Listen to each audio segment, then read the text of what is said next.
What is up, hot takers? Welcome to the Hot Take Wrestling Podcast for April 6th edition review of Monday Night Raw. I'm Brandon. I'm here with my partner Robbie. Say what's up. What's up? Guys, when I tell you, I had to convince my partner Robbie to come on the show tonight and talk with me. I had to convince him I to really did talk with me not. about I something. I really did not want to do this, but I'm here. I didn't want to do it Doing it not for the because hot takers. it's not because I don't like talking about wrestling. It's because Monday Night Raw fucking sucked tonight and drained the life out of me. But whatever. We'll talk about that, I guess. Come on, it's the Raw after Mania. We have Yeah. to talk about it. There's a lot to talk about.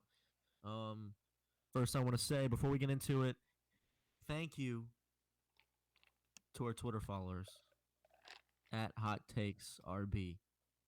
Our account is growing. We only have about 20 followers right now, but we're growing. We're going fast. And of course, if you like our sexy logo, if you like our channel art, go follow at _JPrizzle_ on Twitter. He's good at what he does, and he's a huge help to hear at the podcast. Anything you want to say about that? Anything else, Robbie? Nope. You hit them all. You hit all the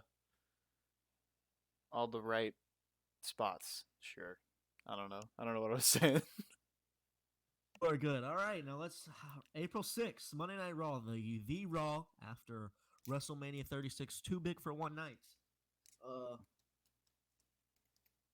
7 p.m. comes around, 7 p.m. Central Time comes around, and we are greeted with a package reviewing Drew McIntyre and Brock Lesnar's Finish Fest from the main event of WrestleMania 36. Look good.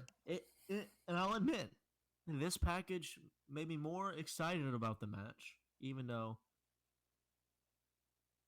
last night's review of the match was pretty upsetting and pretty poor. But due to editing from the WWE, just because of my pure liking towards Drew McIntyre, I was very happy about this package in the intro. I think this lasted about 2 minutes. And after that, we are greeted with Asuka versus Liv Morgan. Didn't really take that much notes on this match. It was really a back and forth bout between these two athletes. I mean, like we said in our podcast before, Asuka could be at the head of the women's division. She's amazing at what she does. Very entertaining in the ring. Still, her flair, even though after her loss with her tag team partner of the Kabuki Warriors, and her loss at WrestleMania, the loss of the titles, she was still in the ring with the flair that she normally brings, taunting Liv Morgan. This match was back and forth. I think this match went about 10 minutes. Correct me if I'm wrong, Robbie. I'm not sure. But this match went about 10 minutes long. It ended with Asuka connecting with the Asuka lock and Liv Morgan tapping out. Great showing from Liv Morgan. But yeah, Asuka's going to take this W the night after WrestleMania, after her loss from the Kabuki Warriors. So if you have any thoughts, Robbie, or where do we um, go from here? Thoughts? I did not really watch this, but I like Liv Morgan. I've always liked Liv Morgan since she's been in NXT. So I saw a lot of people on Twitter were backing her, and I saw some highlights of the match. I did see highlights, and she looked good. She had like a springboard code breaker that she did, which looked really It, fucking good. it looked amazing. Yeah, Springboard off the ropes, actually. Asuka sold it very well. yeah, that looked really cool. Um, and then, but she's not gonna beat Asuka. I think if anybody needs to be pushed, it's in this match. It's Asuka, and where we go from here. Like Asuka needs to get away from Kairi Sane. They need to have either a feud between each other or with something else. I think Kairi Sane needs to go back down to NXT, or Asuka needs to go back down to NXT, or Asuka needs to get the fuck away from whatever Monday Night Raw is, because she's just so bland and unentertaining to me. I don't know. I don't find her flair cool or funny or interesting. It's just there. It's just there. Like a lot of things on the show are just there.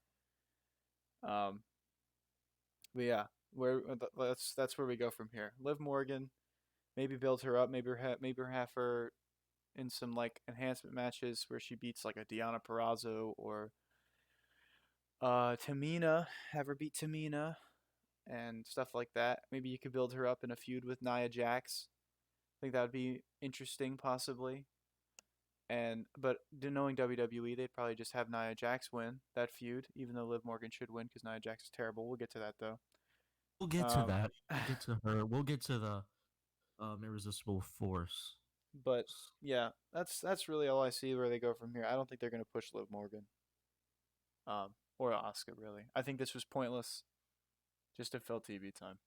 So yeah, For your thoughts, Robbie.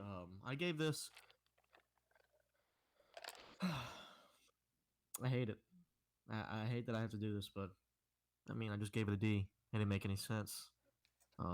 Match went too long for me. Um, Oscar winning with the Ocelot is the only thing I liked about it. Liv Morgan looked good. D, maybe. Let's say minus. Borderline. But yeah, that's what we're gonna roll with. The next, well, let's move on. well, I didn't get my grade. Didn't watch it. I mean, I guess you're right. Yeah. All right. Well, let's move on. The next thing we see is Becky Lynch versus Shayna Baszler review from WrestleMania Night 1.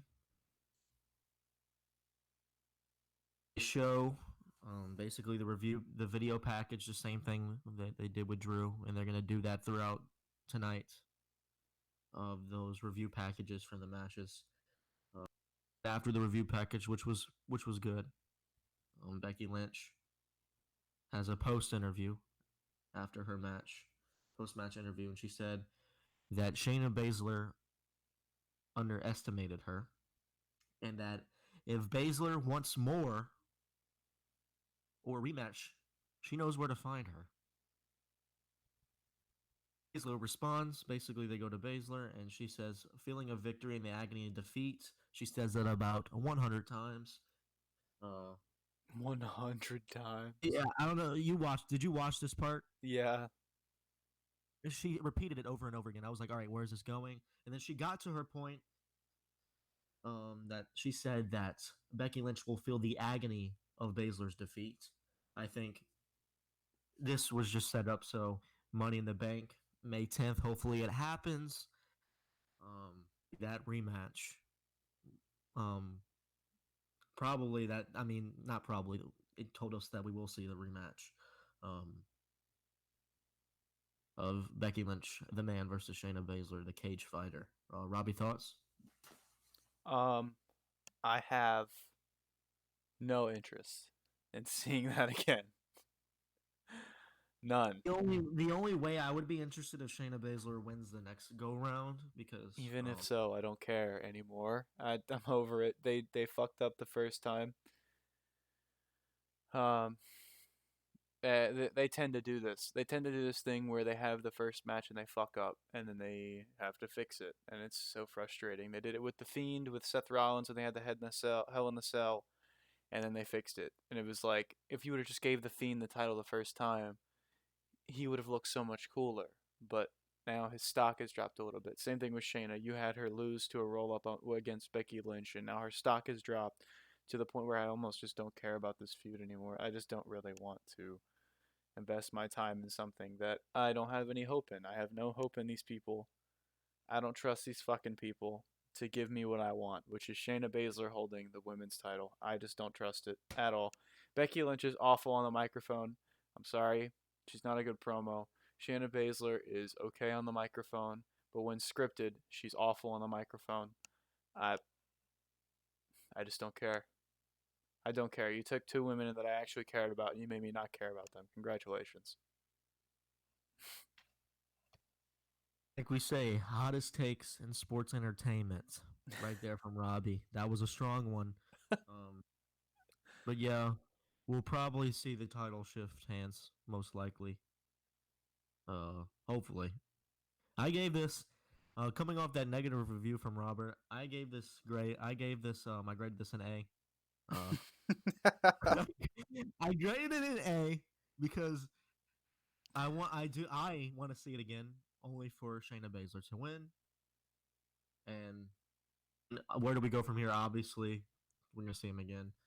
Not much. I'm not gonna defer. Where do we go from here to Robbie? Because he, um, I said he doesn't care, and obviously we know where we go from here. So we'll see that rematch Yeah, coming we soon. go to a rematch that I don't give a fuck about.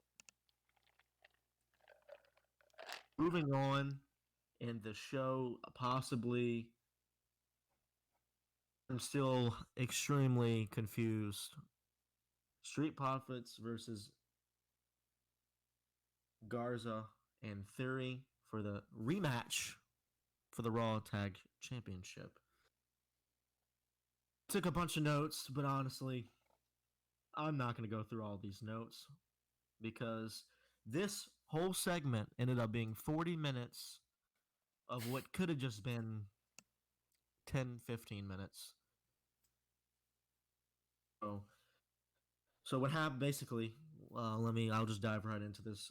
First of all, it was a rematch of WrestleMania Street Profits versus Garza and Theory for the Raw Tag Championship. For that, they have the match, and you think it's going somewhere, and then let's see, Vega was caught interfering right as the Street Profits were about to win. Montez was about to go for his frog splash off the ropes, and that was about to be a 1, 2, 3. But before Montez can do it, the ref catches Vega interfering, touching Montez. So the ref rings the bell, and a disqualification in pure WWE fashion. Street Profits are winners, and they keep their title. So after the disqualification, Vega comes in the same exact, literally to the point, to the booking, to the choreography, to the exact thing. What happens at WrestleMania happens tonight in the ring.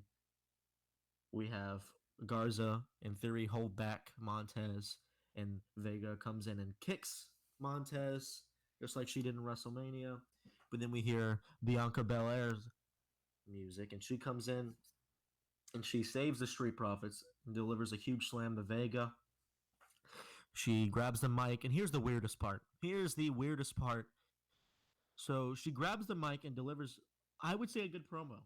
I would say she delivers a good promo, and she claims that she is the new EST of the WWE, and she challenges Vega to a one-on-one.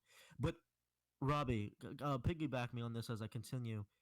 She was challenging Vega and giving a promo to the hard camera while Vega was sitting on the ramp. Mm-hmm. It looked extremely awkward, in my opinion. This might not even be a big deal to some of you hot takers. This might not even be a big deal. You might say, Brandon, this is why are you talking about this is stupid as hell. But to me, it's all I can think about. I love Belair. I thought she gave a good promo, but I was just confused at the fact that what was she doing? Why was Yeah, she looking she at? Why was. was She cut a great promo, and I love Bianca Belair, but it looked fucking ridiculous. it looked comical? She But came out she came out, and her husband was getting his ass beat, and then she came out and did her entrance, and then went to the ring instead of just going into the ring for the to stop the as ass beating. Montez was getting his ass kicked, Yeah, she came in and she walked in and she was twirling her hair. Again, I hate hating on Belair because I love her.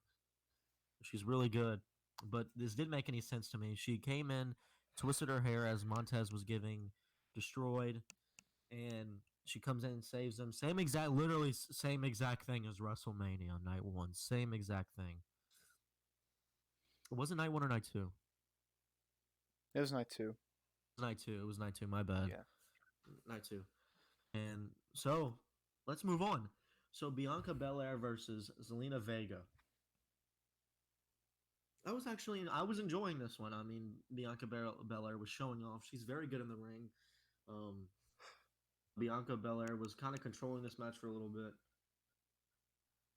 So okay, I'll just skip to the main part. Um, Bianca was put Vega in a submission, and it got her down. It got Vega down, and then Vega was laying out in the middle of the ring, and then I think it was Garza or Theory who decided to distract on getting on side of the apron, but then she did her thing where she cartwheels and she hits them with her feet, and then as she does that, she hits Vega with a I think it was a splash or whatever, and then as that happens, Montez comes up and starts beating up on Austin, Theory, and Garza. And they go in the ring and they start fighting. And the ref, guess what he does in pure WWE fashion? Rings the bell, disqualified.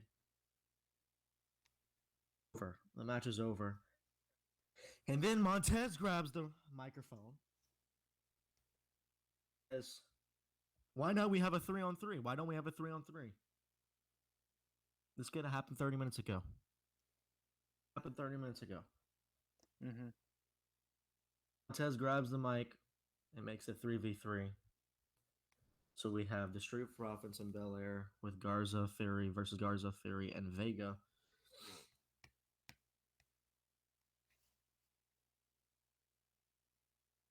I didn't know what they were trying to do here. I mean, I bet they thought they were building it up. They were like, yes, finally a 3v3. We won it all along. What I do you think think, they were Robbie? just trying to fill TV time, cause they got a bunch of lazy fucks on the creative team.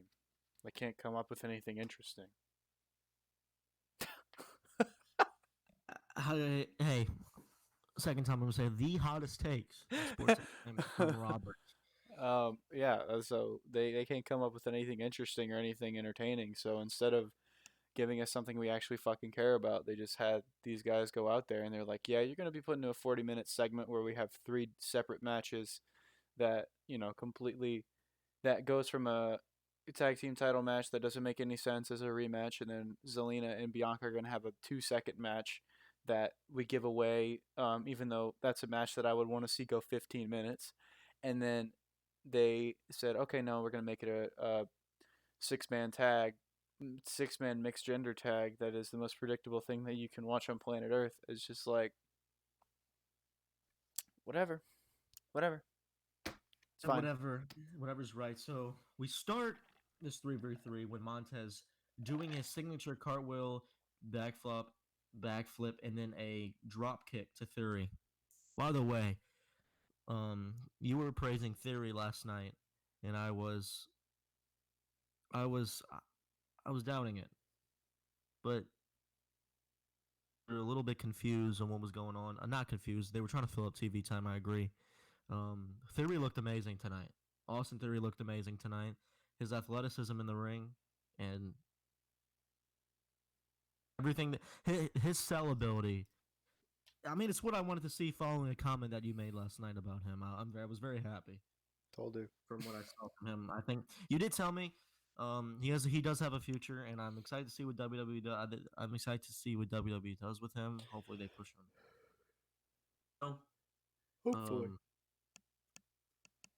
we get all we get Theory going after Montez going after Theory for about 5 minutes, and then what we want to see, we get the hot tags to the women. And to me, that's ultimately what I want to see. And this was a huge segment right here. Uh, they do their thing, and then huge cartwheel, knocking down Garza against the rope from Bel Air. But then Belair goes to pin Vega. Vega laying in the middle of the ring due to previous one-on-one action between them. And then Theory comes in the ring and breaks up the pin. And then Theory immediately exits the ring as the ref looks at him. And then Montez goes to attack him. And then we get a I'll give him this. Theory delivered a monster super kick to Montez. It looked. Do you remember this moment? No, I do not. Okay. Wow. It was a little spot. Montez, I mean, he took a super kick from Theory that looked amazing. And then they all chased each other out. And, Street Profits and Vega and Theory were all chasing each other out. They went in the metaphorical audience um, there. And then we got a kiss of death from Belair, and then the 1 and the 2, then the 3 that we all wanted all along from Belair.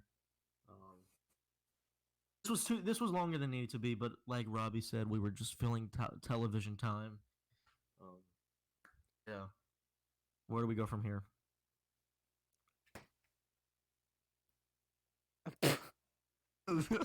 um, I don't know. I don't know. Nothing. There's nothing. There's nothing that comes out of this. Nothing.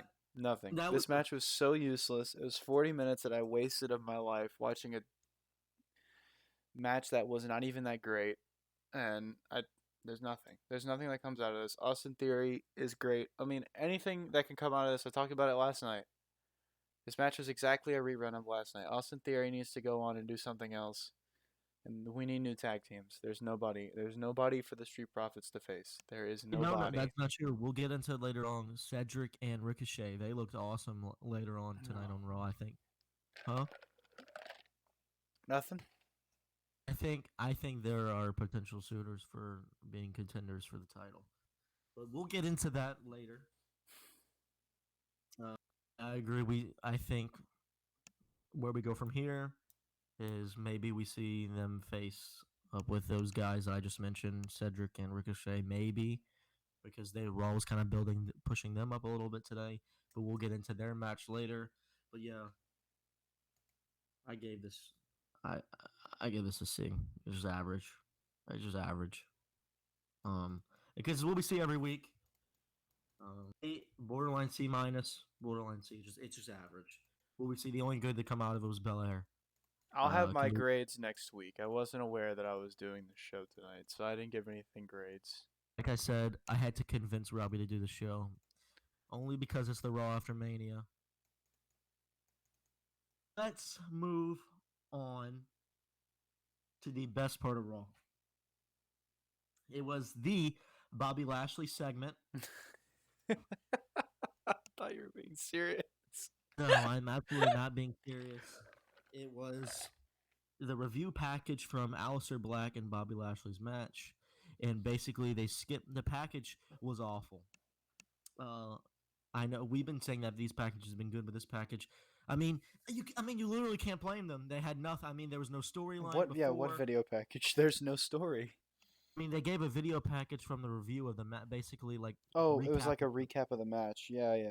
Recap of the match. The recap was about 20 seconds. It was literally, Lana yelling, "Spare him! Spare him! Spare him! Spare him!" And Bobby Lashley agreeing, and then Black hitting Black Mass, and then after we get a post-match interview. It was quite funny, honestly. Bobby Lashley. Do you know? No, go ahead. Go ahead. Sorry. Do you know the name of the reporter that does all the matches? What's her name? I think it's Charlie. It's either Charlie or Dasha. I think it was Charlie for this one. Was she wearing an orange shirt? I don't remember. I think it was Charlie. One of them. I think it was Charlie. She asked what went wrong, and she said, Lashley says, and I quote, "I think I need a new manager." He says, "I think I need a new wife." Right on cue, after he tells Charlie, "I need a new wife," lo and behold, he says, "What are we talking about? What are we doing?" Like, holy fuck. Didn't get his head smashed in by Aleister Black. And she just runs in looking all pretty. "What are we doing? What are we talking about?" And Lashley looks at her and says, "Nothing," and walks away. Lana looks at Charlie and says, "What did you do to my husband? What did you do to my husband?" And Charlie refused to answer, and that was the end. I'm going to ask this comically. But Robbie, where do we go from here? Oh my god. Um, first of all, the tip of my fucking pinky has more charisma than Bobby Lashley. Bobby Lashley might be the worst signee in the WWE. Why does this man have a fucking contract? He is so awful at everything he does. The way he talks is so bland. He's so boring. He's so boring. He has no intensity, no nothing. He's awful. Lana needs to get the fuck away from him and go back to Rusev. Why? She's married to Rusev in real life. So why is she not paired with Rusev? Where the fuck is Rusev? That's my question. Well, he WWE may be literally hurt. tweeted out today. WWE literally tweeted out the part where he said, "I need a new wife." And it said at the top of the tweet, it says, "Laughs in at Rusev Bull." They literally tagged Rusev. So where's Rusev? I don't get it. Why is this a thing? Why is this on my fucking screen? Wait, I don't care about Bobby Lashley. He's let's just move on. garbage. I graded this an F. I think we all know why. Um, He's maybe terrible. if F had plus or minuses, I would give it a plus just because of how funny it is, of how bad it is. It's funny. It's literally just funny at this point. Hopefully, we don't see Bobby Lashley anymore. Ever again. Ever again. Ever again. Get off my TV, please. Trash. Yeah. Moving on. Thanks, Robbie. Moving on. We had Aleister Black versus Apollo Crews. Now, before we get into this match, I want to address a statement made by the commentator that I tweeted out at Hot Takes RB. Tweet it myself on our Twitter. I said, draft picks that were about to expire.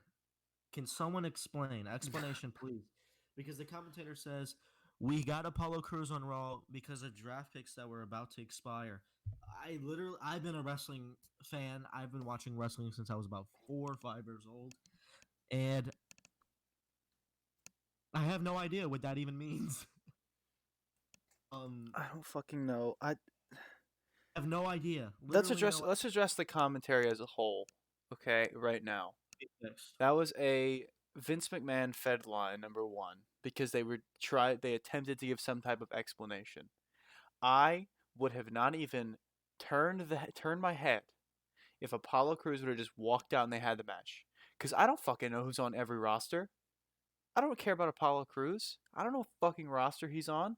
If he would have just showed up and fought Aleister Black, I would have thought nothing of it.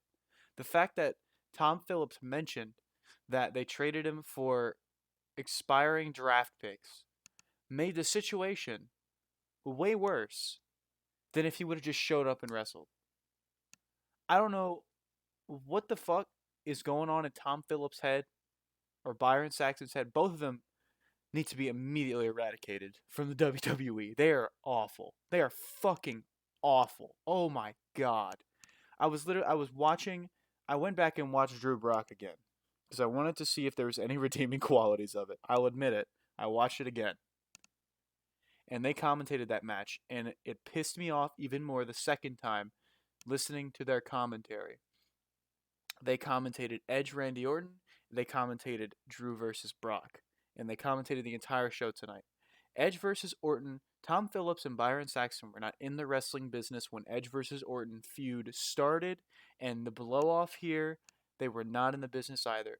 They have absolutely no idea the history and the lineage behind that feud.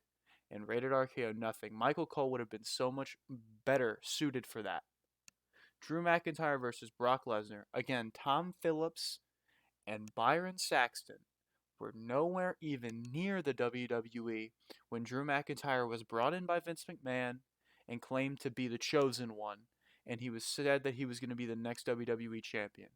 So the fact that these motherfuckers who don't know these people, who were not there when they first came in, who were not there when the storyline began, they have no right to tell me that they know what they're talking about because they don't. They don't. Michael Cole should have been in the position for both of them. I don't like Michael Cole. You know I don't like Michael Cole. I think Mauro Ranallo is way better than Michael Cole. But Michael Cole should be on every single one of these episodes because Michael Cole has been there for so long. He came up through the WWE. He color commentated with JR for a bit and moved into the position that JR was put in whenever JR stepped away. And Michael Cole has been here. He knows the lineage of the superstars. He knows everything about everybody that is in the ring. He's been here since the Ruthless Aggression era, and that's exactly how it should be. Everyone that was before Michael Cole has moved out at this point. They are no longer present in the WWE besides The Undertaker. The Undertaker is the only one that is still around, and Michael Cole can't really give a full understanding of where The Undertaker came from. Randy Orton, Edge, Drew McIntyre, Brock Lesnar, John Cena, people like that. Michael Cole was there for the insinuation of those superstars, and he should absolutely be on the commentary booth when they're in the ring. Tom Phillips and Byron Saxton do not belong anywhere near a fucking microphone. Sorry. That was a lot. The hottest takes. Thank you, because I'm pretty sure anyone listening to this would agree with that. I mean, if you don't, if you argue with that, I would love to hear it. Love to hear it at Hot Takes RB. Please tweet at us if you hear that. Please tell me We'll that come I on. need to go choke on a dick. Please. Oh yes, yes. Thanks for bringing that up. At Hot Takes RB, our Twitter. Um. Uh. Let's see. Let's see. Where's it at? Okay. My fellow partner Robbie took. We both share our Twitter, our Hot Take Podcast Twitter. He tweeted during Raw tonight. He said WWE trying to make the WWE Championship match from last night look epic is laughable. It was awful, and no matter what music or effects you give to it, it will always be awful.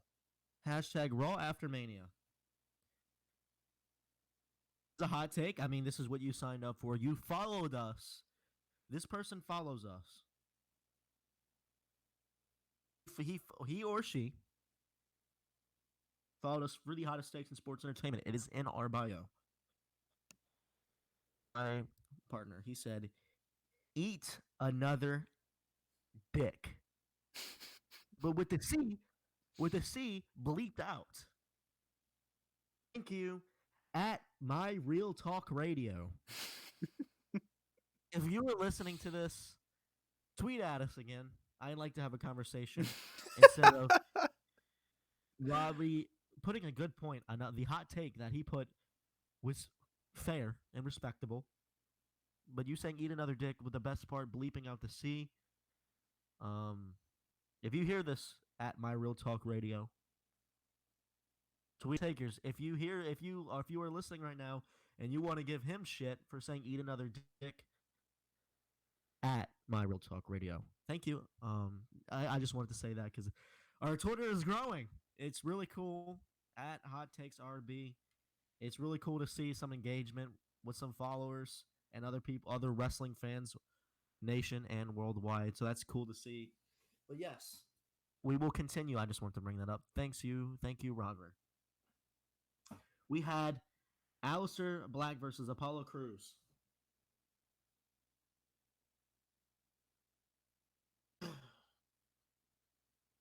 Apollo starts off the match bulldozing over Black. Let's get something straight. Apollo absolutely dominates this whole match. It looked like they were trying to push Apollo Crews for some reason over Aleister Black. Basically, I think this match went about 20 minutes. Apollo Crews was basically dominated this whole match. He gave multiple power bombs that Aleister Black kicked out to multiple times. One big spot was Aleister Black went for a Black Mass, which was his powerful finisher.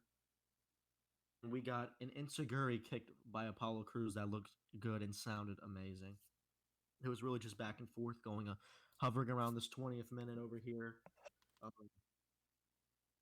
Get a suplex off the top rope. Uh, Black kicks out at 2. And then we get another power bomb, like I said, but Black again kicking out at 2. And then Apollo Crews delivers, which he picks him up and lifting Aleister Black with both of his hands, and he keeps him in the air for about 5 seconds and drops him stomach first. He delivers a moonsault and then a shooting star press, which looked pretty good, not gonna lie. So now Aleister Black is in the middle of the ring or uh towards one of the turnbuckles, and he is laying back first, and Cruz goes up for a high fly move, but then Aleister Black gets up quickly and hits him with a knee, which is quickly led to the Black Mass. It's one of the few offensive moves that Aleister Black got in this 20-minute match. Again, even though Black Mass led to the 1-2-3, which ended up giving Aleister Black the W for this match for the Raw after Mania. Apollo Crews absolutely, I would say, dominated this match. If you didn't know any better, that Apollo Crews was gonna win this match, but Aleister Black has only lost 2 matches in career, and I don't think his third one was gonna come to Apollo Crews. Robbie.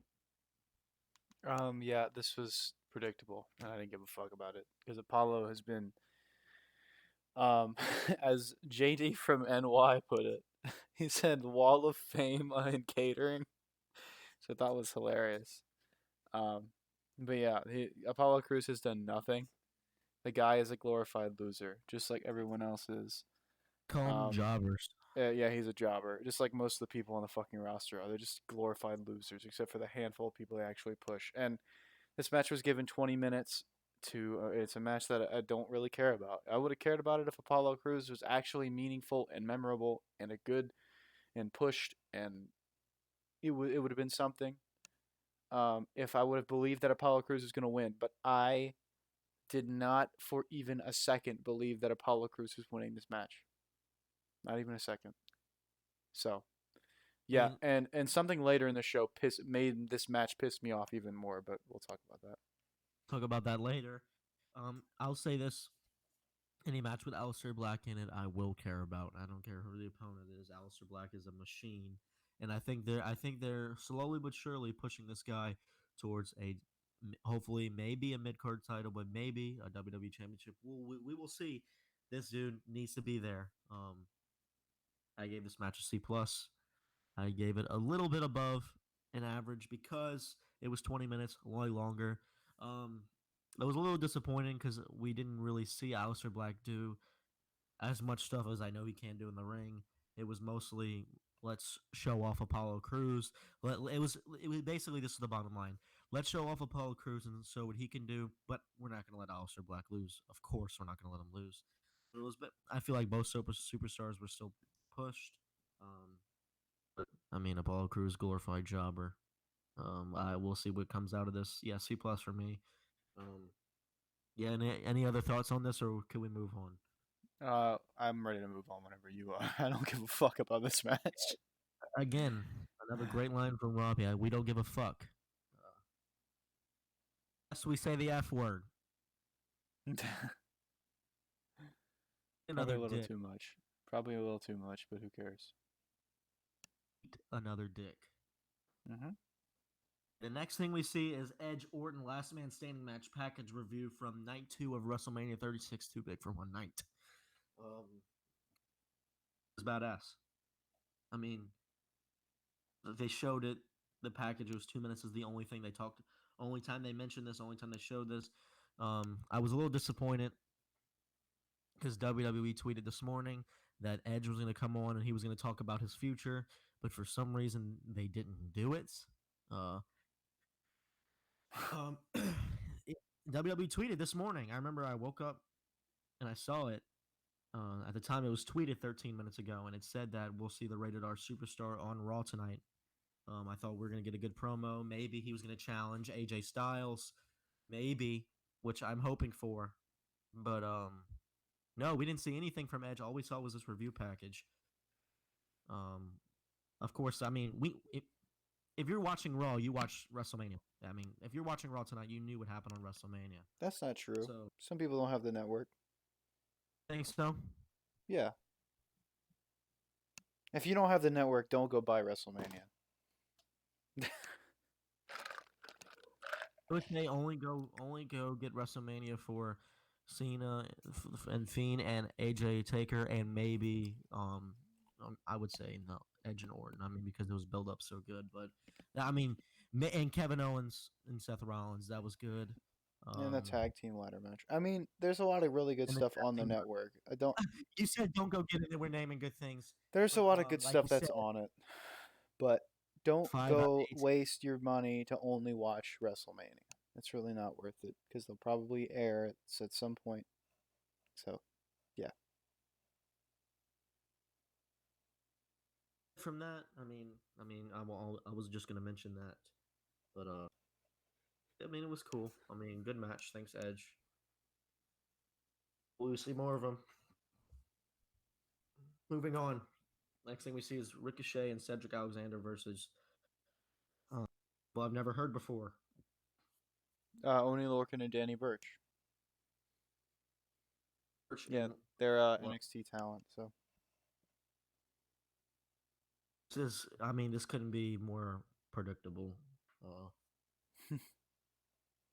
and to me, when you have one team have an entrance and the other team is waiting in the ring for you, you might as well just ring the, you might as well just call it, ring the bell. It was just, I mean, but my hopes were set low, but then the match started and we saw, of course, um, Birch and Larkin got in their offense with the first maybe 60 seconds, but then we just saw the pure athleticism with Ricochet and Cedric Alexander. Really Discord. good. Yeah. Okay, pure athleticism between Ricochet and Cedric Alexander. Um, saw him. I one highlight, amazing Hurricane Rana from Ricochet is just amazing. What could we say? And saw him do a shooting star press with followed by a moonsault or vice versa, whichever way. And this match was like 2 minutes long. Uh, Yeah. it went by very quick. This match was to just show them off as a tag team, and they look good together. And I think they're future Raw tag team champions. I mean that's what I think. After seeing what Raw did, even before the commercial break, they had their graphic. And they're like, we're gonna see these guys in action. So yeah, we'll see them go against the Street Profits soon. And then I hope they beat the Street Profits. As much as I like the Street Profits, these guys deserve it. They are better, way better, and they deserve it. Robbie, Um, I like both of these guys. I think since they're not doing anything with them, it's cool that they put them together. Uh, this match was better than anything on the fucking show. It only went 2 minutes. It was it was also good. better than probably majority of the matches last night, and it only went 2 minutes. And that's akin to the work that Ricochet and Cedric Alexander can do, as well as Danny Burch and Oni Lorcan. Which Danny Burch and Oni Lorcan are very, very, very good in the ring, but they're old, so Vince only sees them as enhancement talents because they're old and yeah. One, when you come in with no entrance, waiting for the another team tag team, and two, when you're wearing the same exact clothing. I They mean, were both yeah, whatever. But they were both wearing black tights and black shoes, and I mean, you couldn't look any more bland yeah, and but interesting. oh yeah, Ricochet and Cedric Alexander are both amazing athletes, and I have known that they have been amazing athletes since they both came into the WWE. Cedric before Ricochet, when he had an amazing showing in the first Cruiserweight Classic. Which, if you've never watched that, you need to go watch that. I don't think you have. You've watched that, right? That is fucking amazing. It's a great tournament. Um, and yeah, and then Ricochet. is just absolutely fantastic in the ring. I'm glad they put them together because they're not really doing anything and they're trying to find a way to push them. But Ricochet has future WWE champion written all over him, and Cedric Alexander has future Intercontinental champion written all over him. And they're just not pushing them the way they need to be. I would love to see these guys stay together as a tag team and win the tag team titles, drop them, and then they both go on to singles careers, remain friends, and then we see like a program for the WWE and Intercontinental title. I think that'd be cool. I would love to see a match between these guys and just let them go fucking 45 minutes and just physical crazy shit in the ring, you know. Couldn't agree with that more. But I mean, that's probably not going to happen. I have no trust in these people. That's the common theme for tonight. That's the common theme for tonight. I have no trust in these people. Do have trust, and I feel like we'll get some good product coming soon. I graded this an A. I gave it an A because of purely what Robbie said. It was the best thing on Raw tonight, and it was the some. I mean, if you look at it, it's a hot take, the hottest take in sports entertainment. It was, like you said. I mean, it was better than some things last night, which is blasphemy to even say. It was a 3-minute match, but to the point. It's better than Drew Brock by a long shot. It was better than Goldberg Braun by a long shot, and it was a 3-minute match. I would watch Ricochet and Cedric Alexander versus these two guys rather than Goldberg and name. Oh, I'm losing his name. Goldberg. Monsters. Braun Strowman. I was being sarcastic. I remembered his name. I was just saying. I was just being like, I mean, who is this guy? Where did he come? Mr. I mean, Irrelevant. Yeah. You know, there's people on fucking Twitter that believe he deserves it. I was literally scrolling through, and I saw people that were like, "I'm so happy for Braun. He's worked his ass off to get into the position that he's in." My ass. What are you talking about? The guy still sucks. He sucks since day one when he joined the Wyatt family. Broke off from the Wyatt family, and he still sucks. In that title match was the pickup body slam. I'm sorry. Had that small. People on Twitter pissed me off. The amount of nauseating positivity that I saw oozing from Twitter tonight was just crazy. Everyone was like, "Rob's entertaining tonight." What was entertaining? I'm sorry. Nothing was entertaining on this fucking show. The show's main event was Drew McIntyre versus The Big Show for the WWE Championship. Get into that. We'll get into that. Yeah, I gave them an A because they deserved it. They kicked ass. They looked amazing, and I can't wait to see what they do. I cannot wait to see them more. I want to see more of them, more in-ring action from these guys. Moving on. If you want to move on, do I have permission, Robbie? It's your show, bro. My show.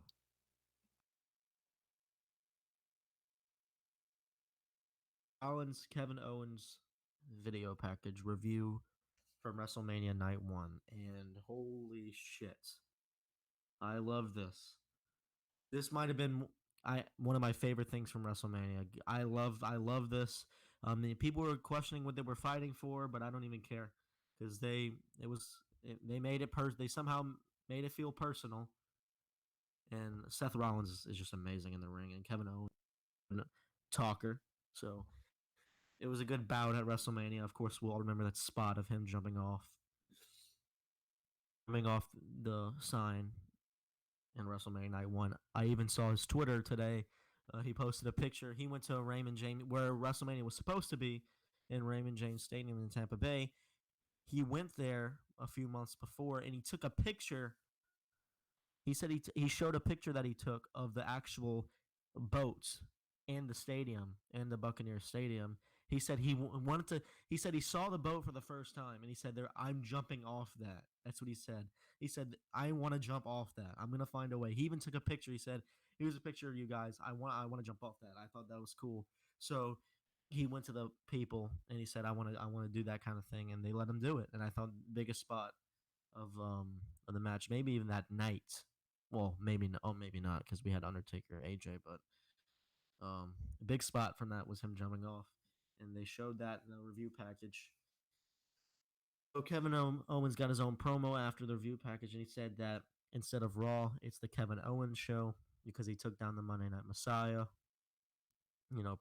Giving him talking on the mic, which was amazing, and it looked like some parking garage that he was talking at. But again, good on the mic, made me excited to see more of what he's got in the future. And then we get the Monday Night Messiah, Seth Rollins versus Denzel No Name. Uh,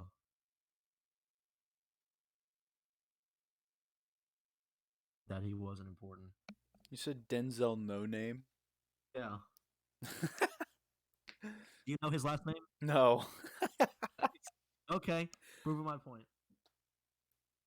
Again, when I'm saying when you were in the ring waiting and your opponent and they only show one person's entrance, you might as well wrap it up.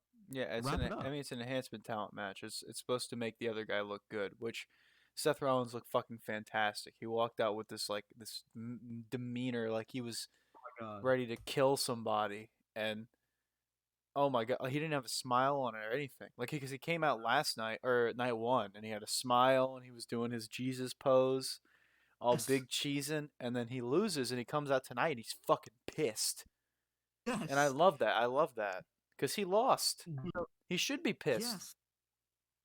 He shouldn't be like Oscar, who came out very happy, who just lost her title. Yeah. The Monday Night Messiah has been coming out with a huge smile with his people and with his robe, and he's been shaking everyone's hands. He's been very happy.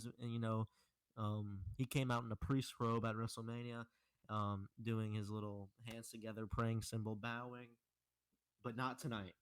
This dude came out ready. This dude came out. He not only did he look angry, he took forever to get to the ring.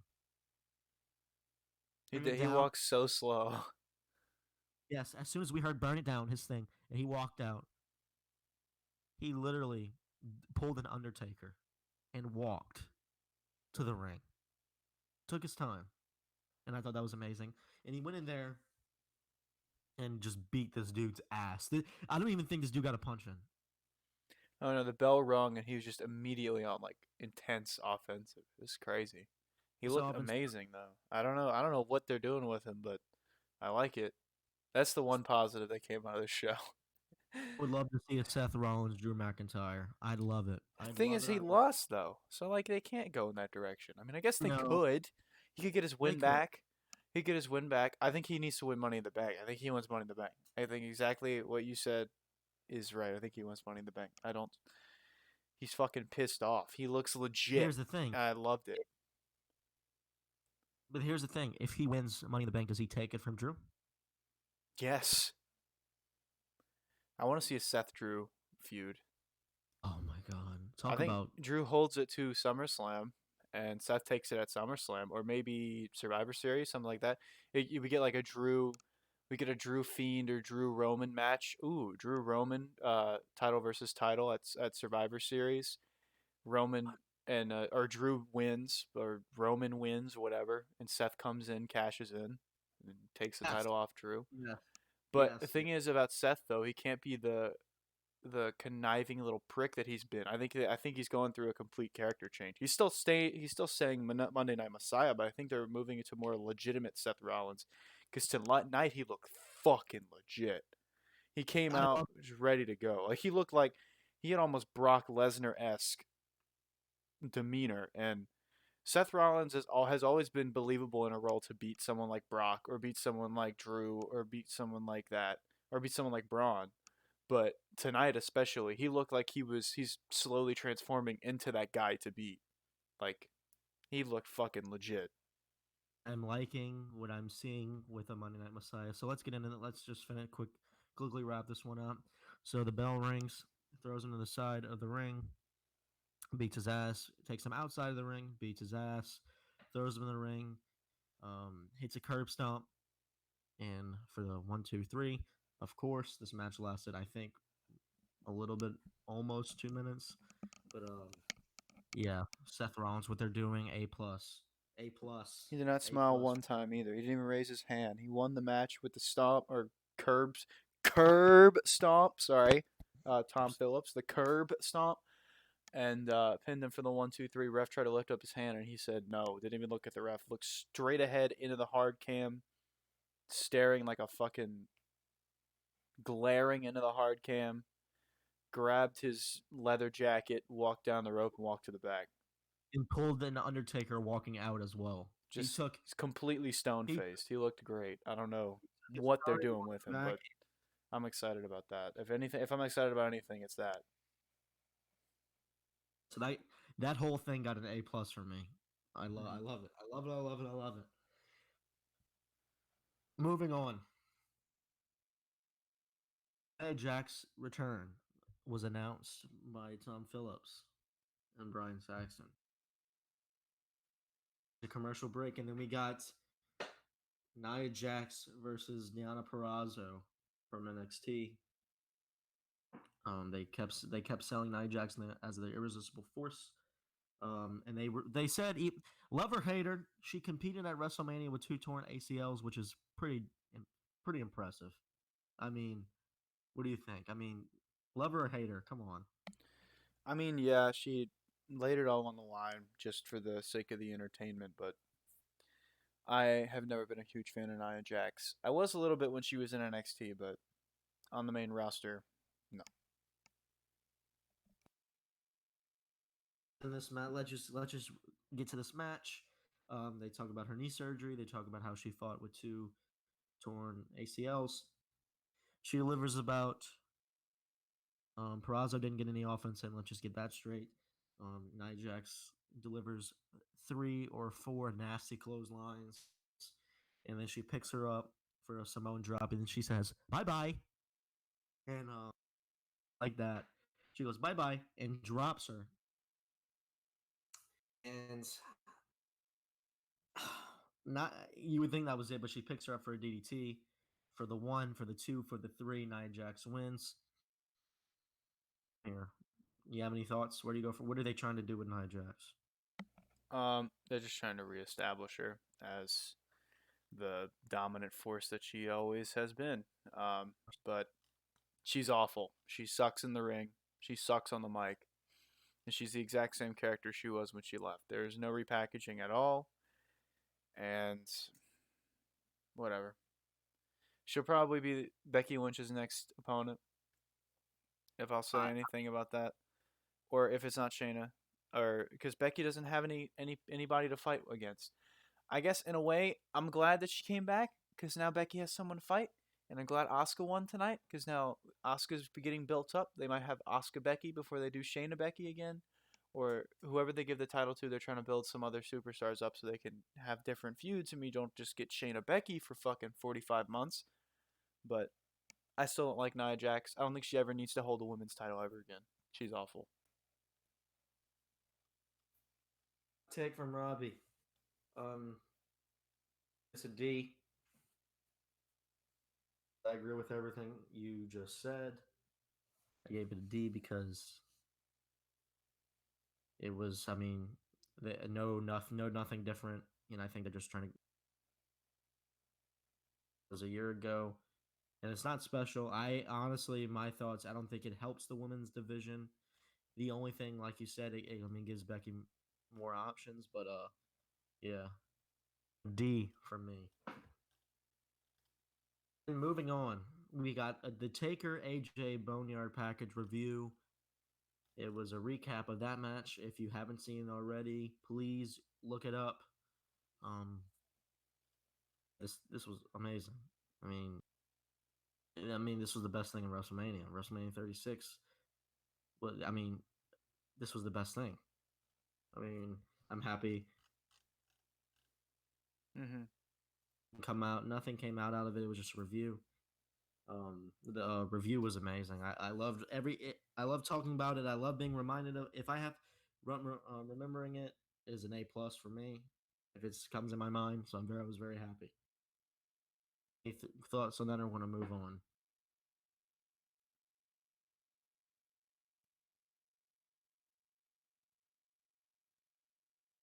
Any thoughts on that, or you want to move on? Oh, I'm sorry. I didn't hear you. Yeah, that's the best thing I've seen in WrestleMania history as far as what I've watched. It was amazing. But I thought they were gonna replay it, and I was ready to shit on So it. too. I thought they were going to go down that road that they've been going. I was ready to shit on it, but they didn't replay it. I was glad they didn't because I was like, why the fuck are they gonna replay such a great spectacle? Like they're already devaluing something that was so good. Are they really gonna sit here and shove it down our throats? I'm glad they didn't though. I'm glad they didn't. So, but yeah, if you have not watched it, please, please take 20 minutes out of Yourself your a day and favor. just go watch it.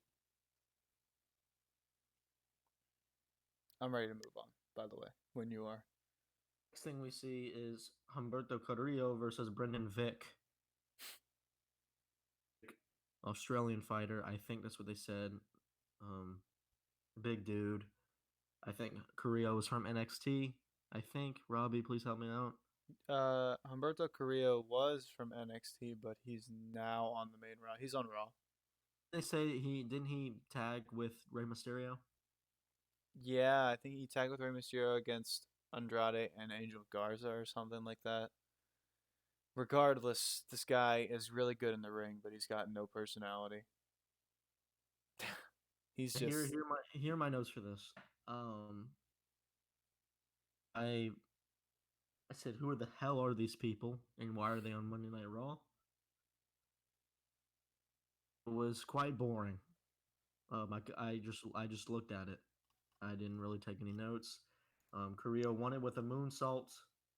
it was just another Um, squash match. it That's was the just fourth or it fifth of the night. was a fourth, I think. Carrillo. I mean, I don't think Brendan Vick didn't even get an entrance. Yeah, well, Brendan Vick is not a active superstar. I don't know who that is. Dude, I can't. I hate it. I hate when that happens. But Carrillo won. I didn't even grade it. I have no feelings. Um,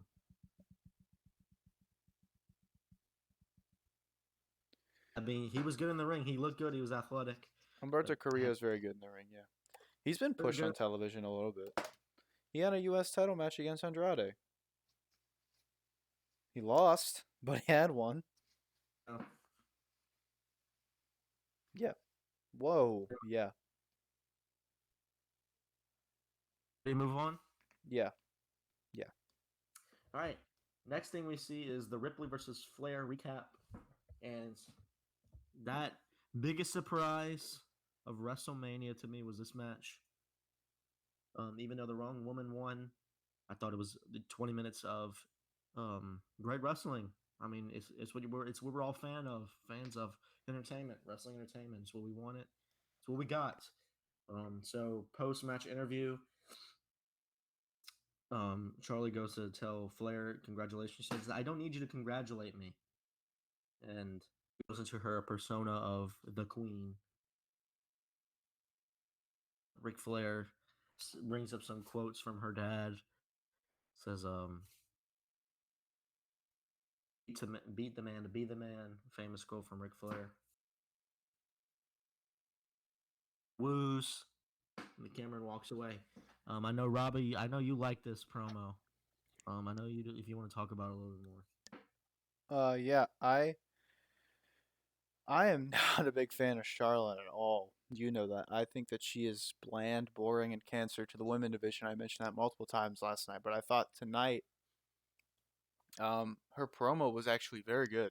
She came across like supernatural, and I honestly think it's because she was handed the NXT Women's title. So now, although Raw is Vince's show, I think Triple H has a lot to do with creatively the NXT talent when it is presented on Raw as NXT talent. When it's Raw talent, then it's Vince McMahon's hands. But when it's NXT talent, it's Triple H's hands. So being that Charlotte is now an NXT talent, because she's holding the NXT Women's title, Triple H is the one writing the promos, or not writing the promos, which is the key word there, not. I think he just handed Charlotte a list and said, go over this, talk about this, and she went out there and she showed that she can talk on the mic.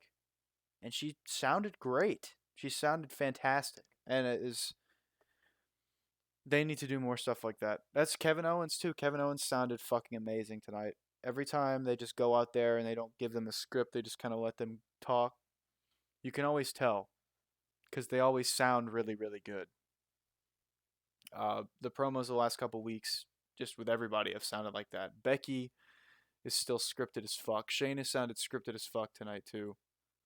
Um, Bobby Lashley was scripted as fuck, but like Kevin Owens, Paul Heyman, Drew McIntyre, Edge, Randy Orton, Seth Rollins, Charlotte tonight. Charlotte's usually scripted as fuck, but she sounded great tonight. People like that.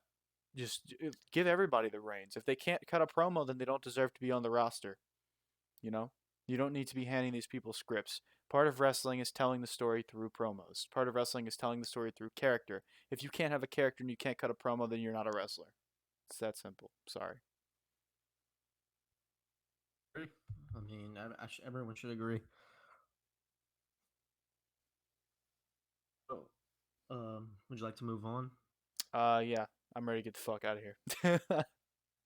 Hey, hey, come on now. I'm ready to shit on this match.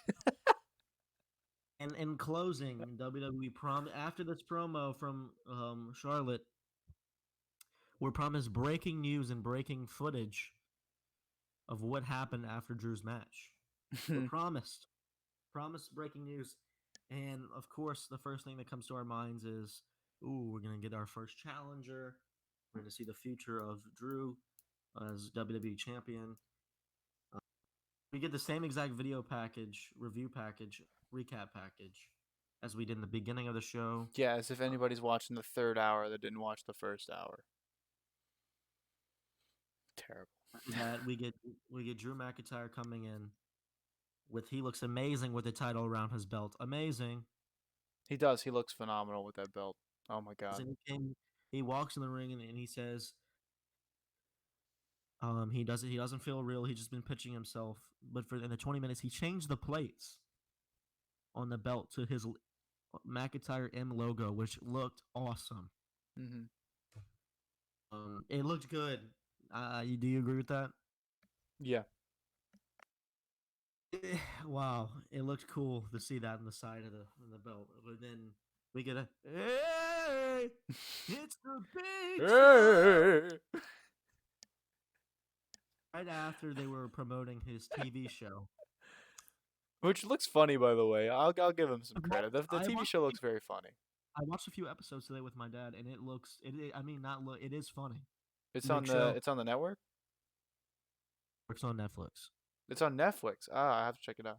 It looks very funny. He looks like it looks like they're trying to humanize the Big Show, which I like because I think the Big Show can be entertaining. He's not good in the ring, and I don't think he needs to be in a wrestling ring anymore. But it's very funny, and yeah. To me, he'll always be known for as John Cena's first championship match. Yeah.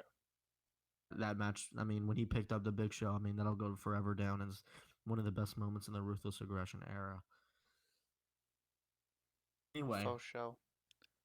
Big Show comes in and says, congratulations, blah, blah, blah, you're the new champ. And then he says, he brings a ref in the ring. And he looks at Drew and he says, you for your title. I'm not going to do that or at Money in the Bank or at SummerSlam. He says that word for word. He says, I'm not going to do that. If I know you want to fight, I brought a ref. We got a ref here. Me and you. Why don't we fight? And Drew insists. Drew keeps on insisting that he is not going to fight Big Show. That there's nothing he could do. Nothing to make him want to fight him. And delivers a big slap in the face. Brock takes off the not Brock. I said Brock, my bad. Drew takes off his belt and throws it in the corner and says, ring the bell. The bell was rung, and then Big Show starts to dominate for 5 minutes. I'm not gonna lie, Robbie, WWE had me nervous.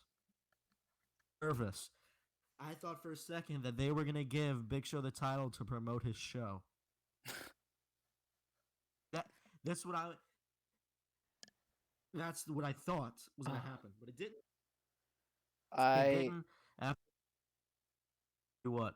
I was also scared. There was a moment where he like hit a choke slam and covered Drew, and Drew kicked out at the absolute last moment, and I was Last like, "Oh my god!" I almost had a fucking heart attack. talk about I one, two.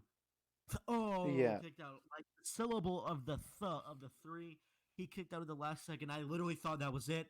I thought Big Show was about to be the new WWE champion, and I was like, what did we just watch? That was crazy. But of course, after all that, uh, Drew delivers a huge claymore to Big Show, putting him down for the one, for the two, for the three, retaining his title. Which I don't know why. It was a little weird because Big Show said he wasn't going to challenge him for his title, but then the WWE Championship was on the line. Um, that was crazy. Anyway, that was the breaking news that WWE gave. I guess they were Um, trying to make it seem like Drew is larger than life. Like they're trying to make him out like he's so legit he can beat two crazy strong athletes in the same night. Because that's what they tweeted immediately. They tweeted Drew McIntyre beat Brock Lesnar and the Big Show in the same night, and it was just like, okay, who gives a fuck? like, so, um, the last time Big Show was on TV? exactly. Like, what did Big Show do to deserve a WWE title opportunity? He's old. He doesn't need to be wrestling anymore, and he certainly doesn't need to be in the ring with the WWE champion. Out of anybody in the ring, Drew McIntyre is the last guy he needs to be in the ring with. I mean, it's. I guess I get why they did it, but they could have literally had anybody else. Drew should have even been on the fucking show tonight, unless they were giving us a new challenger. At least that's the way I see it. If you the champion, in my opinion, should not be on the show unless you're giving me a new challenger or you're building up a storyline. There's no reason for him to be there if he's gonna fight. He doesn't need to fight the Big Show. What does that do for anybody? It doesn't do anything. You know, it's you watch NXT. Adam Cole's not on TV every week. Adam Cole's not even on the show this week. He's not even on NXT on Wednesday. NXT is 2 matches Wednesday. It's a 6-woman ladder match and Johnny Gargano versus Tommaso Ciampa, which is probably going to be a 45-minute fucking classic that puts everything down for the rest of the year.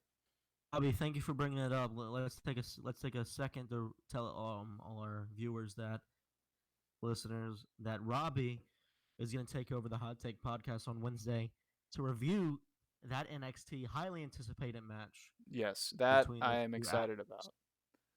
about. Uh, Robbie is excited. He will give his hot takes on that after, which I'm very excited for. I'm very excited to see are you going to be hear joining up. me? Do you want to join me? Yeah, yeah, I'm gonna join. I'll let you're definitely gonna lead the way. I'll watch it. I'll give my thoughts, but Kind of the show's similar gonna to be what we did Robbie. today. Huh? Kind of similar to what we did tonight. Extremely similar to what we did tonight, but Robbie's going to lead the way on that. He's going to take over the hot seat in the hot take wrestling podcast for our review of NXT on Wednesday. Hopefully, it's a good one, and I'm pretty sure it will be. Triple H has something to do with it. It will be. Let's wrap this up. I gave this a D, F, because Drew won. That's literally it. You didn't give it an F Um, because Drew won? yeah, Okay, yeah, that makes sense. I would have gave it an F. If Big Show would have won, I wouldn't have even graded it. If Big Show would have won, I don't think I would watch Raw next week. I'm not even gonna lie to you. Hot takers, I would tell you this: if Big Show would have won, we wouldn't have talked about Raw. I think we would have just we would have just hopped on this podcast and talked about that specifically. For Because 45 minutes. we would have for 45 minutes, we would have ranted about that. That because if Big Show would have been the WWE champion, would have won it, nothing on Raw could have even be worthy of a conversation compared to this. So thanks WWE for not fucking up entirely and keeping Drew champion and keeping Drew champ. So that's good. So D for me. Um, so yeah, that's April 6th edition of Monday Night Raw. Boyd again pointing. We have the hottest takes in sports entertainment. Again, like I just said, we'll be back Wednesday night to review NXT. Big matchup there. Hopefully, Robbie will deliver. I know he will. Creative I genius. will absolutely be a lot more enthused about talking about NXT. I'm not, I'm just watching a show like this. I wasn't mad, and I love wrestling. I was just sad. I'm just sad to watch a show like this, following something like a AJ Taker and Cena Fiend, and seeing what the WWE could put on when they want to. It sucks Yeah, to see a show like this that was just straight up horrible. And I know that's not necessarily Brandon's opinion. He doesn't think that it was as bad as I do. But in this might have been the worst Raw after WrestleMania I think I've ever seen. it could have been. It usually delivers. Usually gives some really interesting things and interesting talking points. All my favorite moments from Raw are usually on the Raw after WrestleMania or the Raw after SummerSlam. Um, and there's just I didn't nothing deliver. on I this didn't show. deliver for you. Huh? Tonight didn't deliver for you like I usually would. Oh, no, absolutely not. There was just nothing on the show that was interesting. Absolutely nothing. The only thing is Seth Rollins. Seth Rollins, um, Seth Rollins' new demeanor, Seth Rollins' new look, or not new look, the way he came out tonight and just dominated that enhancement talent. I'm excited to see where they go. I hope that he gets a little bit more of a legitimate demeanor and he is a little bit more intense because sometimes Seth Rollins can be a little bit cringe on the microphone, even though he's great on the mic. He can be a little bit cringe. So he looks like he's going to have a little bit more of an intense feel though, and stick with the Monday Night Messiah role moving forward. And if Seth is going to be more legit, give him the Money in the Bank or put him in a feud with Drew because Drew is legit. And if you're going to give me legit versus legit, intense versus intense, that's all I want to see. I want to see stiff matches. I want to see intense promos. That's money. That's cash money right there for me. So yeah, I will definitely be a little bit more enthused about NXT and AEW later this week, and hopefully SmackDown, because I like the Fiend, so he's there. But probably not, because Braun Strowman's on that goddamn show. So we'll see. Thanks, Robbie, for your take, and that's gonna be a wrap for us at Hot Takes Wrestling Podcast. Again, follow us on Twitter, Hot Takes RB at Hot Takes RB. I want to get to 50 followers on Twitter by next Monday. Make it happen. Um, thanks for listening, and Brandon out, and say goodbye, Robbie. We'll see y'all on Wednesday. Oh yeah. Good night. Night.